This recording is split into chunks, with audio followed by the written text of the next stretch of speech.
नरेंद्र दामोदर दास मोदी। টানা তৃতীয় মেয়াদে ভারতের প্রধানমন্ত্রী হয়েছেন নরেন্দ্র মোদি। তার দল বিজেপি আগের দুবার একক সংখ্যাগরিষ্ঠতা পেলেও এবার এনডিএ জোট সঙ্গীদের কাঁধে ভর করে ক্ষমতায় বসতে হয়েছে মোদিকে। তার জন্য মিত্রদের দিতে হয়েছে 11টি মন্ত্রীপদ, কিন্তু সেই মন্ত্রণালয় বণ্টন নিয়েই অসন্তোষ দেখা দিয়েছে এনডিএ জোটে। ক্ষমতা ভাগাভাগির ক্ষেত্রে বৈষম্যের অভিযোগ তুলেছে বিজেপির দীর্ঘদিনের মিত্র শিবসেনা। মোদি 3.0 সরকারে কোনো কেন্দ্রীয় মন্ত্রীর পদ পায়নি একনাথ শিন্ডের নেতৃত্বাধীন শিবসেনা। কেবল একটি প্রতিমন্ত্রী পদ পেয়েছে মহারাষ্ট্রের দলটি। এ নিয়ে তীব্র হতাশা প্রকাশ এবং পক্ষপাতিত্বের অভিযোগ তুলেছেন শিবসেনার সংসদ সদস্য শ্রীরঙ্গ বার্নে।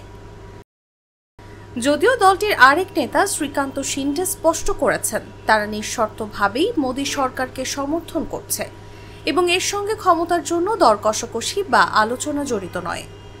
এবারের লোকসভা নির্বাচনে মাওয়াল আসন থেকে বিজয়ী হয়েছেন শিবসেনার শ্রীরঙ্গ বার্নে। নতুন মন্ত্রিসভার শপথ নেওয়ার পর গত সোমবার তিনি বলেন, শিবসেনা বিজেপির পুরনো মিত্র। আমরা প্রতিমন্ত্রীর পাশাপাশি একটি কেন্দ্রীয় মন্ত্রী পদ আশা করছিলাম। মন্ত্রিত্ব বণ্টনে বৈষম্যের অভিযোগ তুলে তিনি বলেন, আমরা বিজেপির তৃতীয় বৃহত্তম মিত্র। অনেক কম আসন পাওয়া অন্য মিত্ররাও মন্ত্রিসভায় স্থান পেয়েছে। ব্যক্তিগতভাবে আমি মনে করি আমাদের প্রতি বৈষম্য হয়েছে। তার এই অনুভূতি দলীয় প্রধান একনাথ শিন্ডেকে জানানো হয়েছে বলেও জানান শ্রীরঙ্গ। এদিন অন্য মিত্র বলতে শিবসেনার এই নেতা মূলত লোক জনশক্তি পার্টির চিরাগ পাসওয়ান এবং হিন্দুস্তানি আওয়াম মোর্চার জিতন রাম মাঝিকে বুঝিয়েছেন। পাসওয়ানের দল এবারে নির্বাচনে 5টি আসনে জয়ী হয়েছে এবং পাসওয়ান নিজে কেন্দ্রীয় মন্ত্রী হিসেবে শপথ নিয়েছেন। তবে শিবসেনার আসল জ্বালা জিতন রাম মাঝিকে নিয়ে। নির্বাচনে দল মাত্র একটি আসন জিতলেও পূর্ণ মন্ত্রীর পদ পেয়েছেন তিনি। বিপরীতে শিবসেনা 7টি আসনে জয় পেলেও মন্ত্রিসভায় পেয়েছে কেবল একটি প্রতিমন্ত্রী পদ।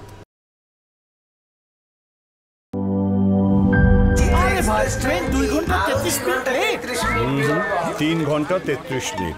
শোনেন, আপনি একটা ডিস্টার্ব। আরো 4 ঘন্টা 33 মিনিট শুনলেন? আরো 4 ঘন্টা, এটা কোনো কথা? সময়টা দৌড়াবে। প্রাণ ডাল মুঠোই মুঠোই সময় পার।